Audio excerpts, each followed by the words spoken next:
Maynila, nagpahayag ng pasasalamat si Pangulong Ferdinand Marcos Jr. kay UAE President Sheikh Mohammed bin Zayed sa pagpapatawad sa 143 Pilipino.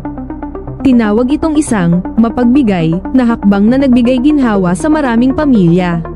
Ipinahatid ni Marcos ang kanyang pasasalamat sa pamamagitan ng isang tawag sa telepono sa Malacanang.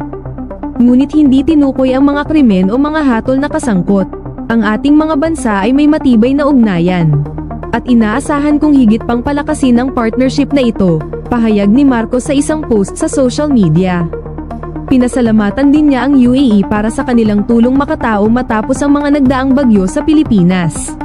Noong 2023, 13.6% ng 2.16 milyong overseas Filipino workers, OFW, ay nagtatrabaho sa UAE.